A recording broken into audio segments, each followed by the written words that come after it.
7.6, rational inequalities now. So that last section was rational equations. Now we're taking it a step deeper and we're dealing with the whole less than or equal to, greater than or equal to.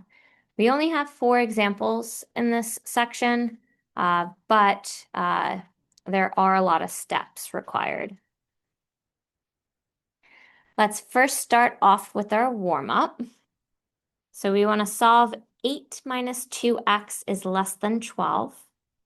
Combine some like terms by subtracting 8 from both sides. And we're looking at negative 2x is less than 12 minus 8 is 4. Opposite of multiplication is division. However, when we're dealing with inequalities and dividing or multiplying by a negative, what happens to the inequality?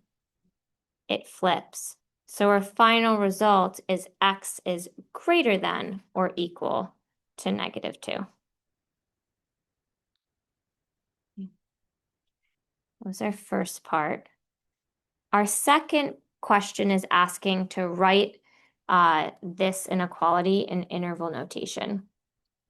I personally always like to draw out my number line since I'm a visual person. And we're looking at all values of x that are greater than or equal to negative 3.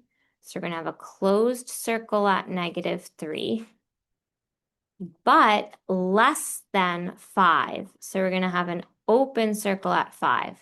Greater than negative 3, less than 5. In interval notation, this is hard bracket negative 3, comma, positive 5, parenthesis. And we're done.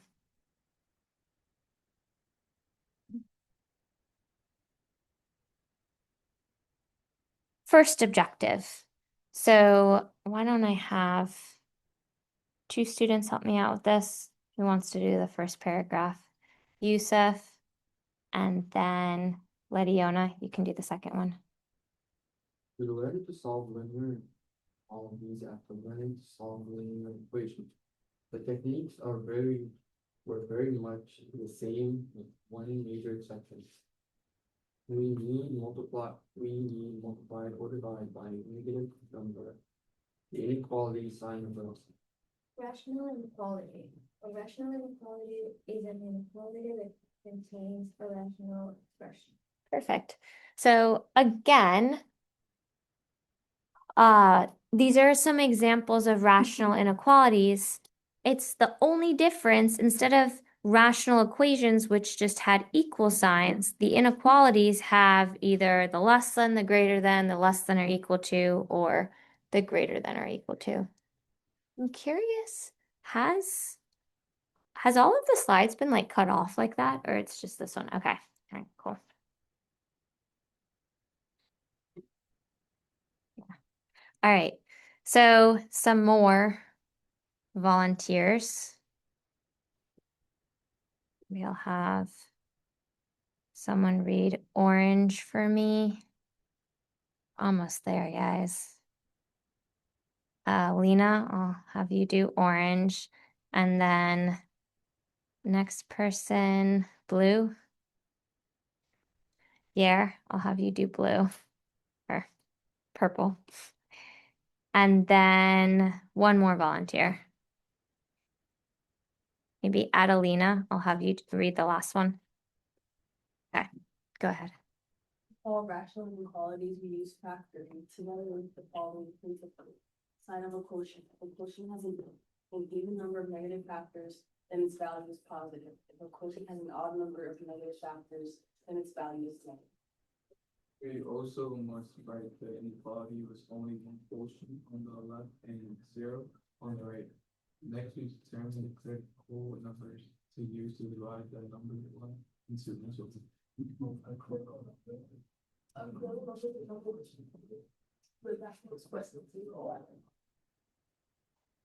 Beautiful.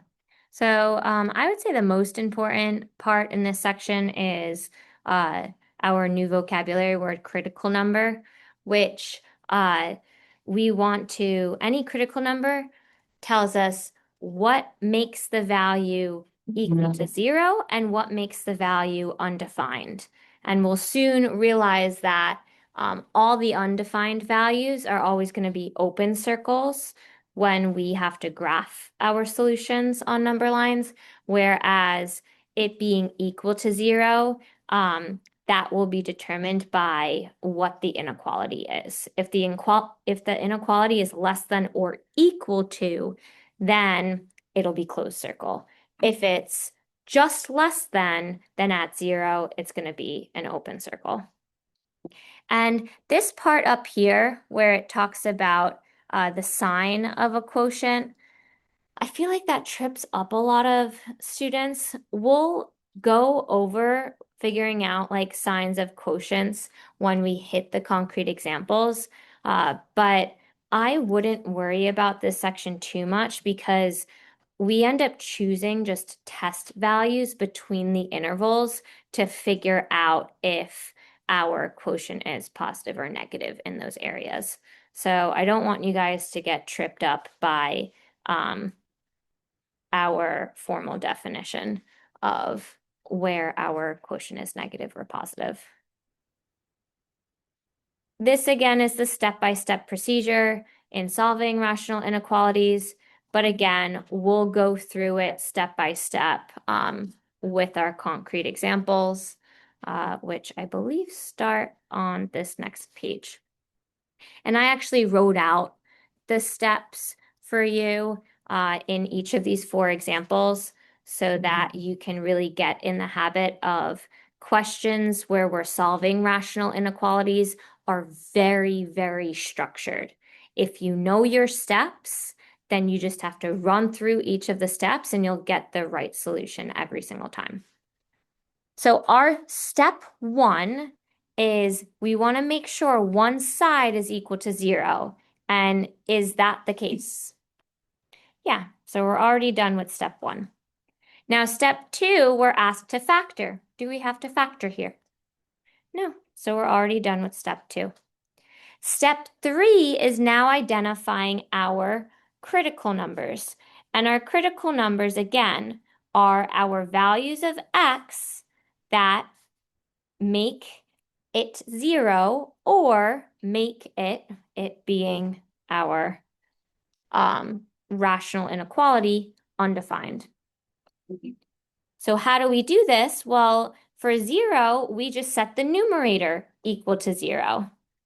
X minus 1 equal to 0 tells us that x is equal to 1. Okay.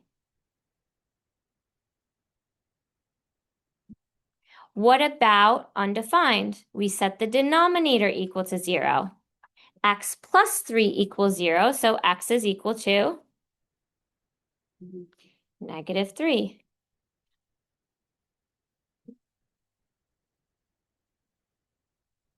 Always, always, always have open circles at your undefined values.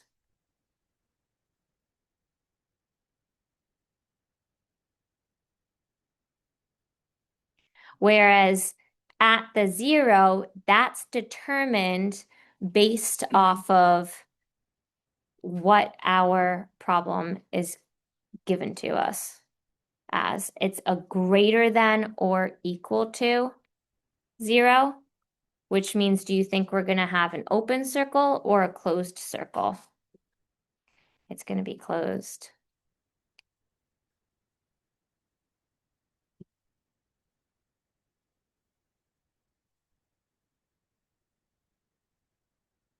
So again, what are our critical numbers? Our critical numbers are just negative 3 and positive 1. Okay. That was our step 3. Questions at all? Yeah, Yusuf.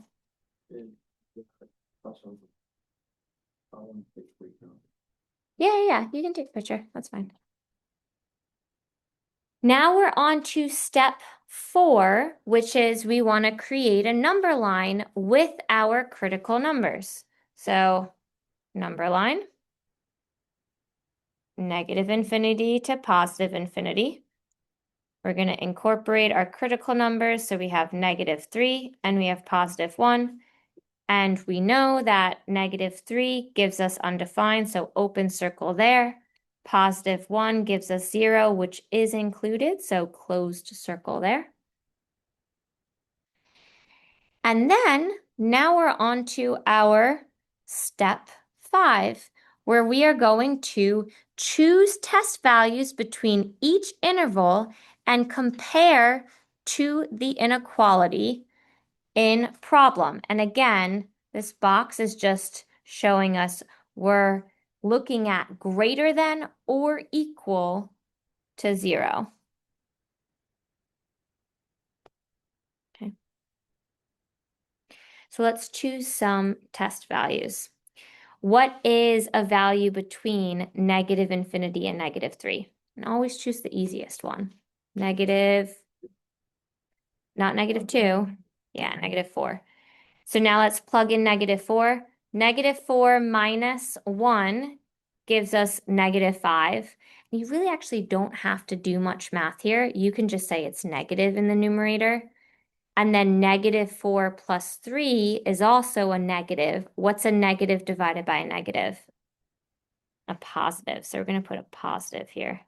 Sai, you have a question? Yeah, does the open circle, closed circle, does that depend on the numerator and denominator? Like if the number is in the numerator or the denominator? Yeah, open circle and closed circle is dependent upon what value of x makes it 0 versus what value of x makes it undefined.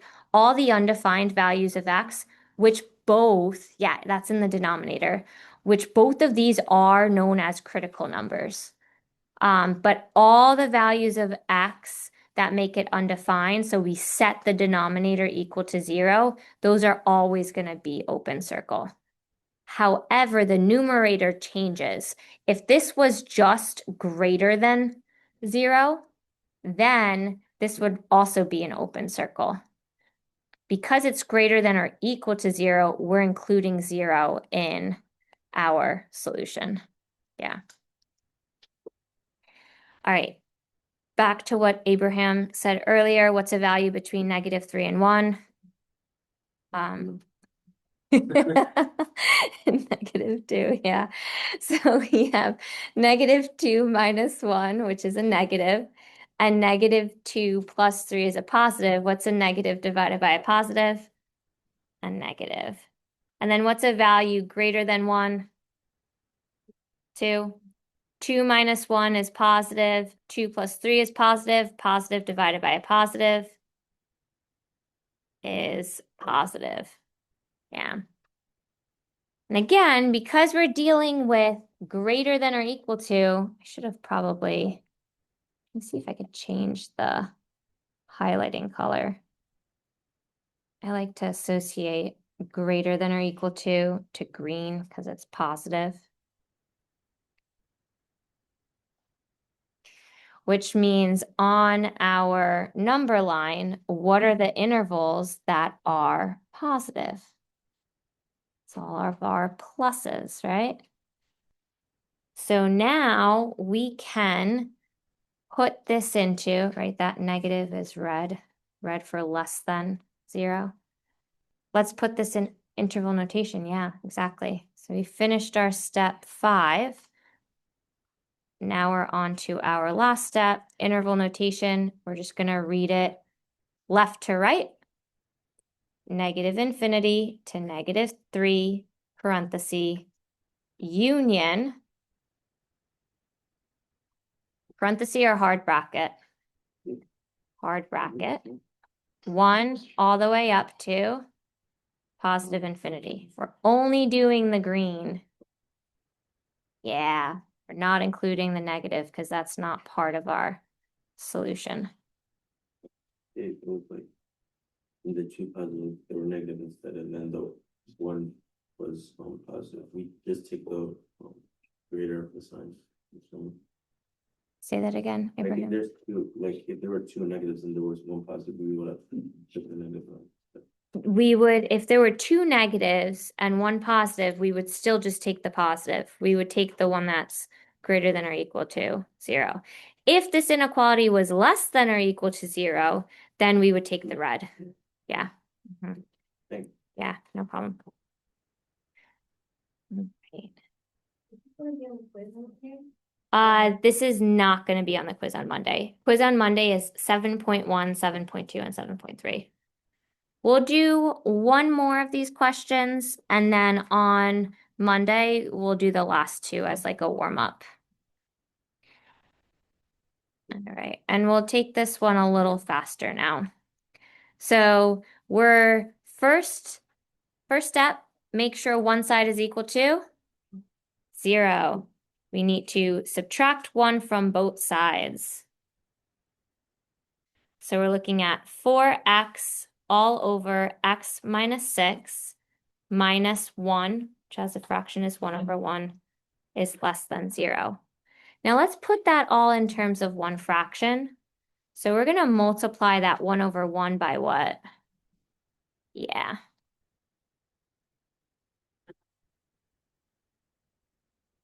So we have 4x minus x, because we're distributing that -1, plus 6 all over x minus 6. And then what's 4x minus x? Yep, so 3x plus 6 all over x minus 6. If you wanted to, you could factor out a 3, but you don't have to. And again, this is all less than 0. So we kind of just did that second step of factoring. Now let's move on to the third step, which is finding the critical numbers, so the values that make it 0 and the values that make it undefined. So we get x is equal to negative,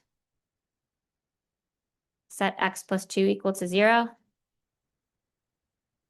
So x equals -2, and undefined is x equals 6.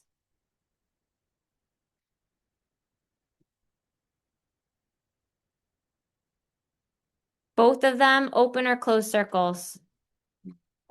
Yeah.